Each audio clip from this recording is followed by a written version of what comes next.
Buenos días, bienvenidos a las entrevistas en Religión Digital. Nos acompaña Txcar Espigares. Txcar, buenos días. Hola, buenos días. Bienvenida a tu casa, no es la primera vez. Hemos cambiado algo, pero muchas gracias. Sigue prácticamente igual. Fenomenal. Eres una de las responsables de la comunidad de San Egidio, que estáis de cumpleaños. Estamos de cumpleaños. De cifra redonda. De bodas de oro, de 50 años. 50 años. 50 años. Medio siglo de la comunidad de San Egidio. Medio siglo desde que empezó en Roma.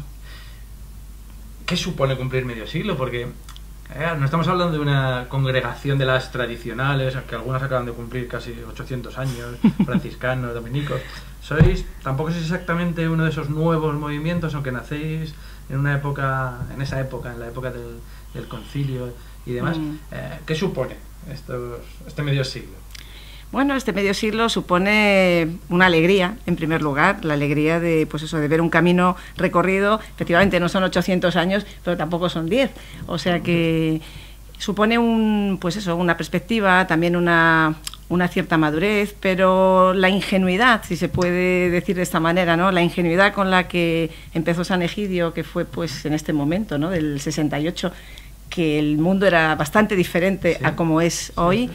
Esta ingenuidad de querer cambiar el mundo, de soñar a lo grande, de soñar con un mundo en paz, con un mundo justo, eso no ha cambiado. Ha cambiado el escenario, ha cambiado muchas cosas, muchísimas, pero seguimos soñando y el frescor, digamos, por así decirlo, del primer día se mantiene igual de intacto. Tal vez los problemas sigan estando ahí, pero hay otras instituciones que esas ansias de cambiar o esa ilusión, digamos que lo han perdido por esa desilusión de la política, ese salir a la calle y ver que luego no funcione. Sin embargo, vosotros seguís ahí y haciendo realidad algunos de esos sueños. Sí, exacto, por eso decía, ¿no? Lo de esta ingenuidad.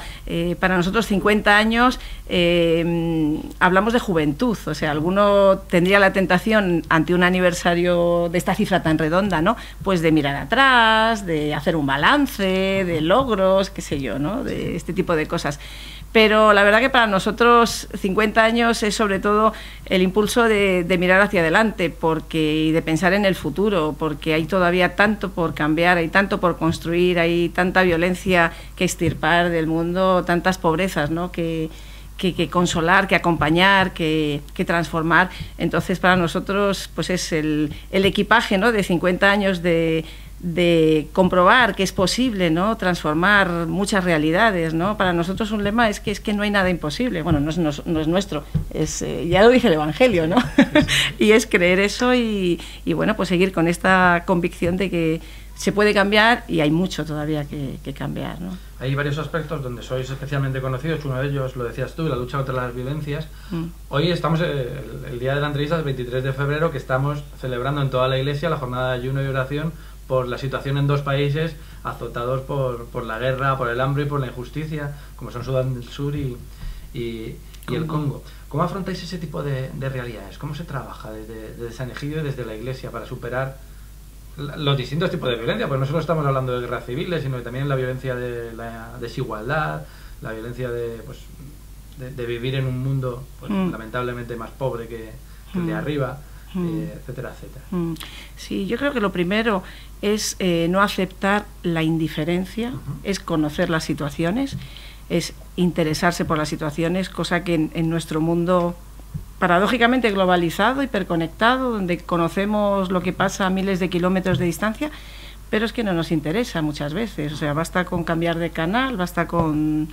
O mirar otra lista de trending topic y cambiar. Exacto. Entonces, para nosotros lo primero es no aceptar la indiferencia, es no pasar de largo, ¿no? Como ese levita y ese sacerdote que en la parábola del buen samaritano se cruzaron de acera porque tenían otras cosas, ¿no?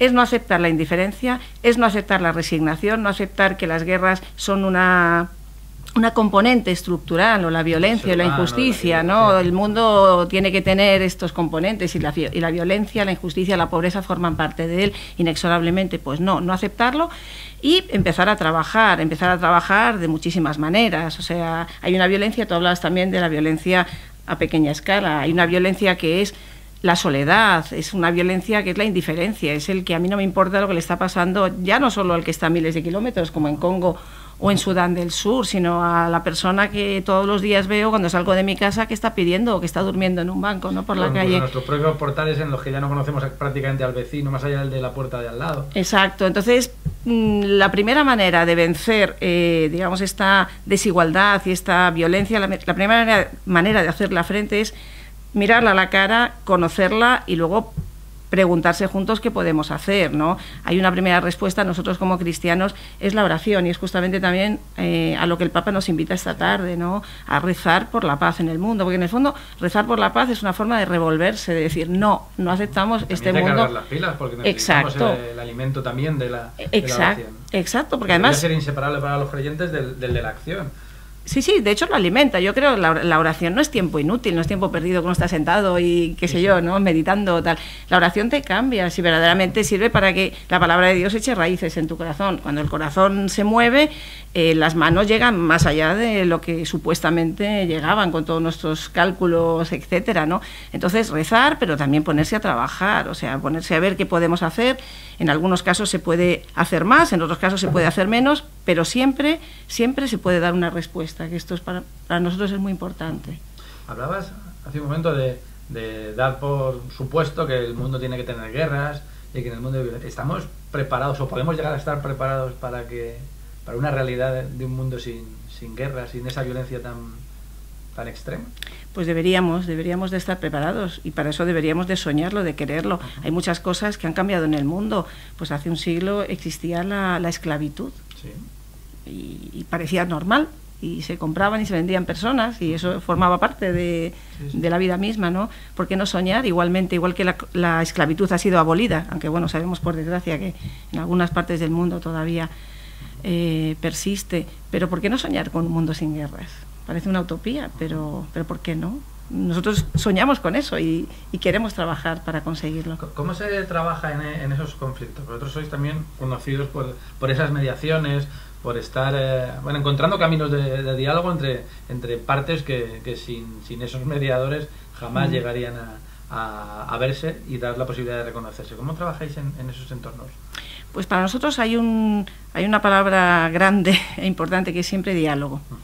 Encontrar a las personas, mirarlas a la cara, dialogar, que significa también comprender, entender, escuchar las razones del otro, porque el otro también tiene unas razones. Eso no significa estar de acuerdo o no estar de acuerdo, en cada caso se verá, pero hace falta dialogar. Nosotros creemos que el camino para extirpar las guerras no son más violencias, nunca es la guerra la que va a acabar con las guerras, es el camino del diálogo. Entonces, para nosotros, muchísimas de las experiencias, ¿no?, de las mediaciones, de las negociaciones de paz que ha favorecido la comunidad de San Egidio, han partido de esto, de historias de amistad, de conocer a gente, la gente que sufre, entonces tratar de hablar con unos, con otros. El caso de Mozambique pues fue el primero, fue el más paradigmático, ¿no? Teníamos comunidades allí, conocíamos a un obispo de Beira, Monseñor Jaime González. A través de él pudimos conocer, ¿no?, entrar en diálogo con la Renamo, que era en ese momento la guerrilla, ¿no? A través del presidente del Partido Comunista Italiano en aquella época se pudo también hablar con el presidente del Frelimo, y entonces empezó a tejer unas relaciones humanas que al final dieron como fruto este tratado de paz, todavía a día de hoy, con más de 25 años desde que se firmó, pues estable, ¿no? Siempre es eso, encontrar caminos, tender puentes, escuchar a la gente, crear confianza. Y está claro que nuestro interés no es otro más que el de la paz, no hay intereses oscuros, y eso además siempre se generan gérmenes semillas de contradicción en algunas partes, porque la mediación no siempre es vista como tú lo explicas, sino que es alguien que media siempre hay unos buenos y unos malos, siempre están los que tienen el derecho o la ley de la parte, y los otros son los incumplidores. Sí. Pero claro, solo así, con esas reglas del juego no se llega con ese planteamiento ya lo estamos viviendo en situaciones muy concretas. El Papa Francisco es un mediador nato o da esa sensación, y lo estamos viendo en los pequeños detalles, pero también en Cuba, en Colombia, en determinados sitios donde se está implicando. Desgraciadamente en otros sitios como en Israel y Palestina pues parece que sin fruto, pero sí se le está reconociendo como un actor mediador en determinados conflictos. Y entiendo que la mediación que está llevando a cabo en algunos sitios, o que se está llevando a cabo a través de su palabra y de su obra, tiene mucho que ver con el trabajo que vosotros lleváis haciendo, ese estilo de lo que contabas antes. Sí, sí, sí. Está claro que el Papa Francisco, en ese sentido, es un pontífice en el sentido literal de la palabra. A veces nos olvidamos, sí. No, pero es verdad, es un hombre que verdaderamente representa y ejerce de pontífice en ese sentido de la palabra, ¿no? Es un hombre que no es que diga amén a todo, porque cuando tiene que decir que algo no le gusta, encuentra la manera de decirlo, pero no va de frente con la escopeta cargada, por así decirlo, ¿no? Es una persona que sabe escuchar, es una persona que sabe dialogar, que sabe acoger al que tiene delante, que no empieza juzgando a la gente, porque muchas veces el problema es que nosotros ya vamos con un prejuicio y entonces se acabó el diálogo, ya hemos establecido un muro, aunque sea invisible, de cristal, entre nuestro interlocutor y nosotros, ¿no? O sea, hoy el arte del diálogo yo pienso que es una de las asignaturas más necesarias, ¿no?, en nuestra sociedad, también porque estamos caminando, lo vemos, hacia un mundo de gente sola. Es que cada vez la capacidad de dialogar, la capacidad de hablar, la fatiga también, porque a veces es una fatiga, no es que sea fácil, pero es el camino, los atajos no son buenos. Me da la sensación que al menos en nuestro mundo occidental, el tema de los matices, de los grises, de esas capas de tonalidad se está perdiendo y nos movemos, a golpe de tuit, por decir alguna expresión, o a golpe de esas certezas que a lo mejor nos faltan en nuestra vida cotidiana, pero que las ponemos como ese muro. Es algo blanco o es algo negro, y si tú no piensas ahí, no tenemos posibilidad de encontrarnos. Y eso es complicado. Porque... Sí. No, pero es verdad, tienes toda la razón. A veces parece como que hubiéramos vuelto a la tele en blanco y negro, ¿no? Sí, a los dos canales. Los dos canales se ve, solo vemos en dos colores, ¿no? Pero es cierto que yo creo que, no sé si es una reacción a este mundo tan complejo, porque de repente se nos ha abierto un abanico por delante tan variopinto. Sí. De un mundo tantas... tan globalizado, donde se supone que puedes descubrir, exacto, que tienes al alcance de tu mano tantas distintas civilizaciones, distintos modos de entender la vida y captar cosas, y de hecho hay mucha gente que vive una espiritualidad pero toma cosas de otras. Sin embargo, a la hora hemos perdido esa capacidad del diálogo, diálogo de bar, vamos, de poder hablar de cosas y discutir y pasar la tarde. No, y eso es muy importante, porque tú decías antes, ¿no?, mencionabas pues eso, las nuevas tecnologías y tal, pero es que el blanco y negro, que efectivamente no es tal, porque tenemos todos los colores del mundo y hasta los negros del mundo, hay miles de matices, pero al final en el mundo de hoy se ejemplifica con el me gusta, no me gusta. Ahora las noticias todos tienes debajo el simbolito hacia arriba o hacia abajo, like y dislike, y ya está. Entonces no hay más matices, o me gusta o no me gusta, pero que eso se está imponiendo, y al final hay una simplificación, y los matices y el diálogo, porque el diálogo significa, pues eso, reconocer un montón de matices, que la verdad absoluta no está solamente en una parte, que el otro también tiene una parte de verdad, y que yo también tengo una parte de equivocación, o seguramente, o por lo menos de duda. La vida es un camino en el que tienes que seguir aprendiendo. La vida es un camino, ¿no? Entonces, estamos en un mundo paradójico, porque eso, parece que todo es... tenemos una gran diversidad de posibilidades, de cosas a escoger, pero en el fondo nos movemos, como dice este filósofo surcoreano, Han, es muy claro, ¿no? Nosotros extirpamos lo diferente, y la única diferencia, él dice, que es muy interesante, que admitimos, es la que es comercializable. Es decir, todos tenemos un iPad, todos. Podrá ser de la marca esta, de la marca otra, pero todos, tú te metes en el metro, yo venía en el metro ahora, es alucinante, es que está todo el mundo mirando. Muy pocos libros. Exacto, mirando esto, y al final, o sea, y luego los algoritmos, ¿no?, que esto se parece al Gran Hermano.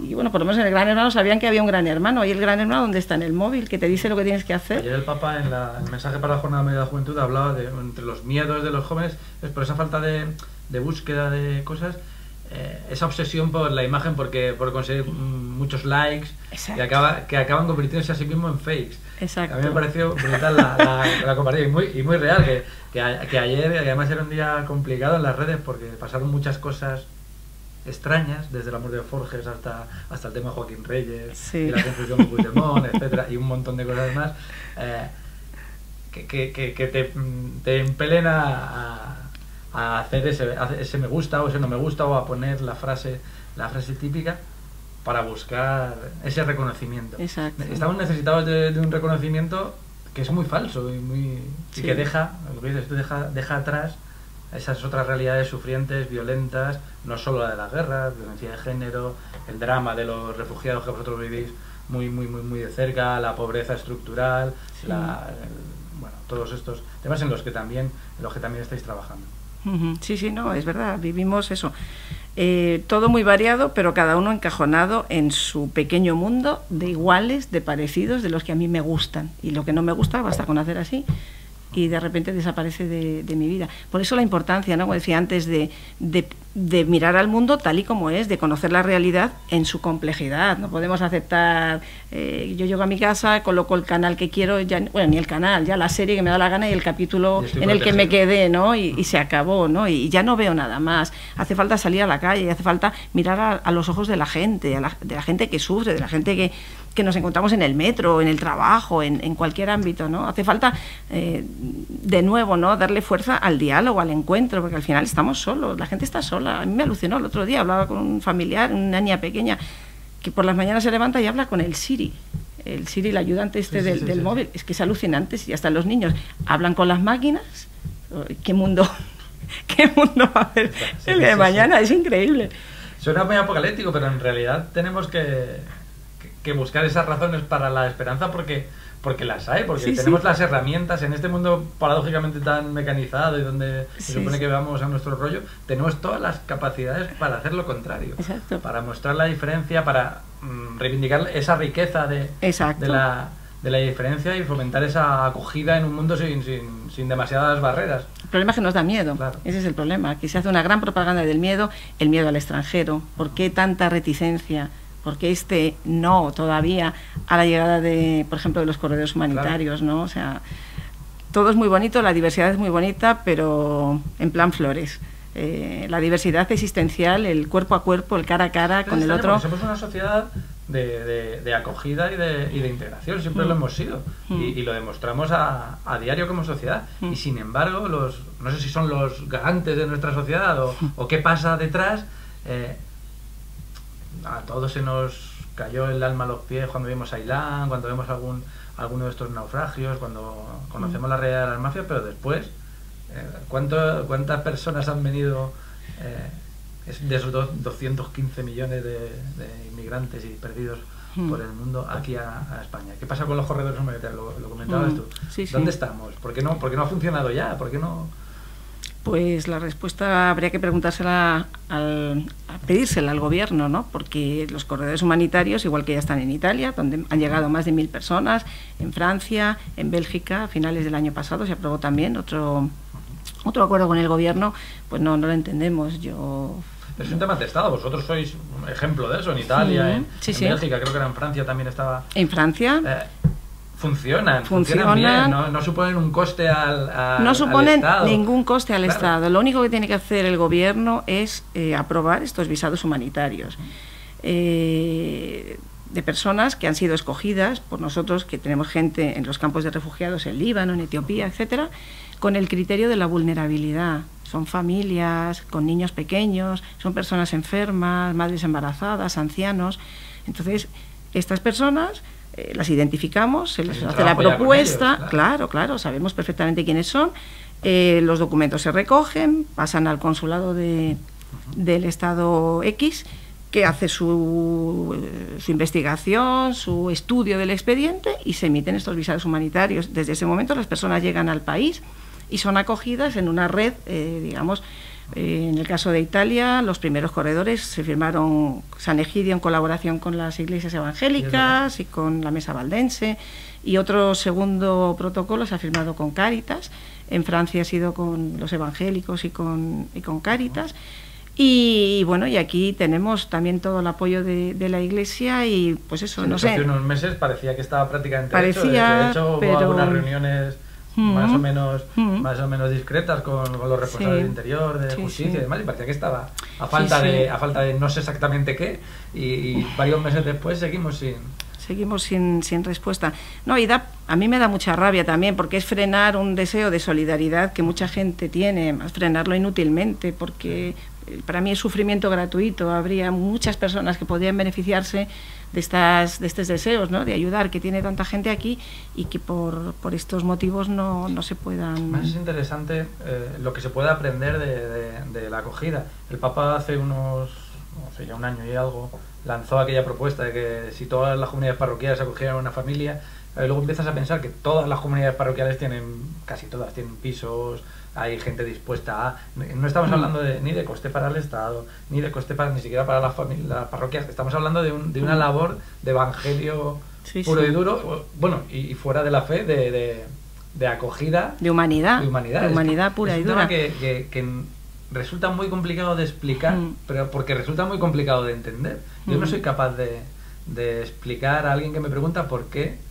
no se ven los corredores refugiados, los corredores humanitarios. Tampoco sé explicar por qué solo han venido muy poquitas personas del cupo que tenían, porque son temas diferentes además. ¿No? El cupo no tiene que ver necesariamente. Sí, no tiene nada que ver. Por un lado están los cupos que la Unión Europea repartió entre los diferentes países miembros, cupos que se han incumplido prácticamente en todos los países, y España destaca especialmente también en este sentido. Y son cupos que, bueno, vienen las personas con unos criterios de los estados, con una dotación económica por parte de la Unión Europea y con unos plazos también, porque son acogidos en centros de acogida a refugiados o en entidades, ¿no?, que subsidiariamente hacen este servicio para el Estado. Pasado un tiempo, el expediente se termina, la persona tiene el estatuto de refugiado o no lo tiene, se le puede ayudar durante un plazo de tiempo, alrededor de un año, a pagar una vivienda, pero luego se acabó las ayudas que puedas obtener. Y entonces los corredores humanitarios es otra cosa. A largo plazo. Claro, porque además, primero, no forman parte de los cupos de la Unión Europea. Es una respuesta de la sociedad civil, que se da cuenta que el problema es muy grande, el desafío es muy grande, los estados solos verdaderamente no pueden, la sociedad civil organizada puede. De hecho, en países como Canadá ya existe, es un tipo como de sponsorización privada, ¿no?, a la ayuda de la integración de inmigrantes, ¿no? Los corredores, en ese sentido, no significan ningún coste. Y además garantizan la integración, porque no hay plazos, las personas llegan, sabemos quiénes llegan, sabemos qué necesidades tienen, si alguna necesidad especialmente de ir a algún hospital por alguna enfermedad o lo que sea, entonces se les busca el lugar donde van a estar mejor y se les acompaña hasta que puedan tener su vida autónomamente. De aprender el idioma, o de su trabajo, el trabajo que hacía, o la necesidad que haya. Sí, buscar la manera para que puedan encontrar un futuro aquí, digamos, sostenible, ¿no?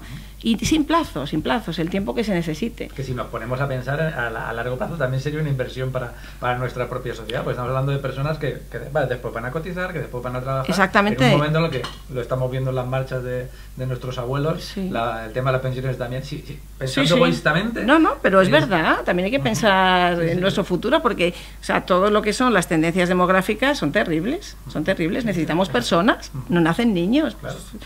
Viene esta gente, fuerzas vivas, gente además que no solamente quiere ayuda, el Papa muchas veces lo ha dicho, vienen a enriquecer. O sea, son personas que también nos enriquecen con su humanidad, con su cultura. Y hay que tener en cuenta que eso a veces casi nunca se cuenta, es gente que son unos supervivientes, que han tenido que pasar, o sea, yo no me imagino, no quiero imaginarme, claro, la sensación de tener que abandonar todo lo que significa tu vida, todo donde has crecido, donde has vivido, donde te has formado tu sitio, tu lugar en el mundo, porque de una guerra, o porque alguien se dedica a cortar cabezas a la gente, porque no te queda más remedio, y dejas todo y te vas, y sobrevives un montón de penalidades, un montón de caminos, te tratan como un perro, o peor que un perro, y tú sigues ahí porque tienes esa lucha por la vida, que es algo que los que estamos ahí sentados viendo esa serie que decías tú antes, pues a lo mejor esa experiencia no la tenemos, que tampoco hay por qué tenerla. Oye, pero hay gente que te puede enseñar te tiene que enseñar lecciones de vida constantemente, son unos supervivientes. Sí. Y yo pienso que prejuicios, ¿no?, que por desgracia también hay gente que predica, ¿no?, el prejuicio, que predica el miedo, y el miedo sabemos que siempre es un fatal consejero para todo, ¿no? Yo pienso que el encuentro... Se te van a colar terroristas, se te va a colar gente por Dios.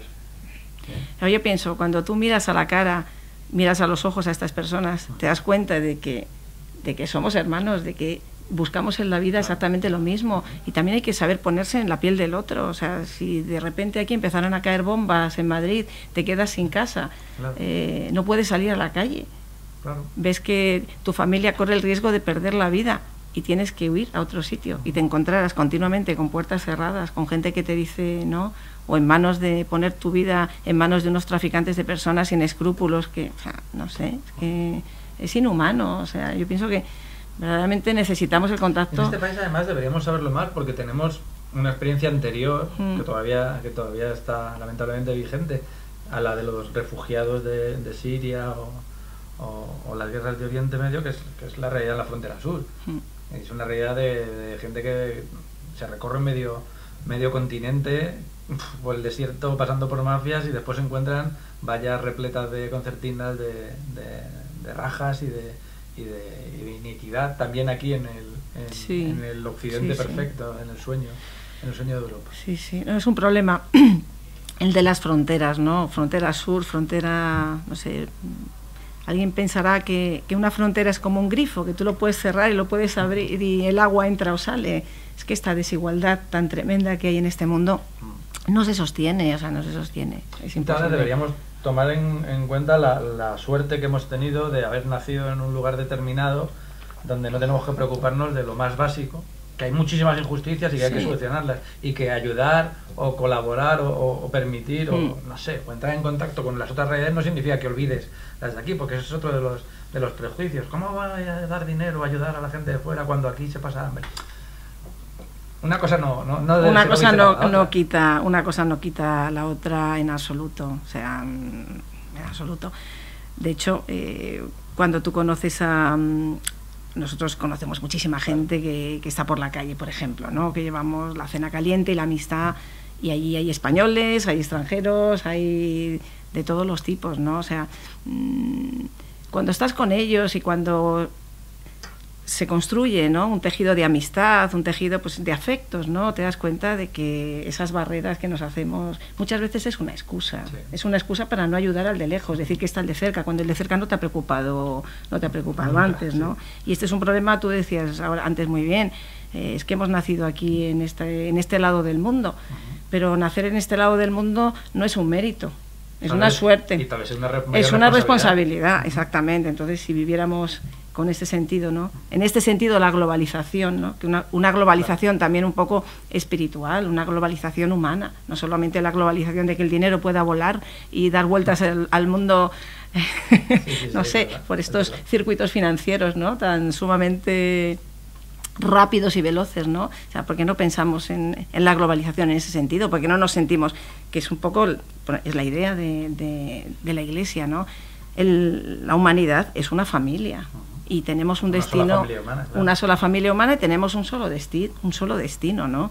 Esto habría que recordarlo, habría que pensarlo, ¿no? Porque parece que estamos siendo pesimistas, pero no. O sea, estamos denunciando situaciones porque, entre otras cosas, lo que hace la comunidad de San Egidio es demostrar que es posible construir otra sociedad, que se está haciendo, no solo a nivel de corredores humanitarios, a nivel de resolución de conflictos, de trato con la gente más desfavorecida, con las personas más desfavorecidas, y desde una base que es muy potente, que es muy válida para el mundo globalizado, que es el Evangelio de Jesús, que es exportable a cualquier época del mundo, como se ha comprobado, en cualquier momento y en cualquier lugar. Y para toda persona, para todos. De vida. Exacto, así es.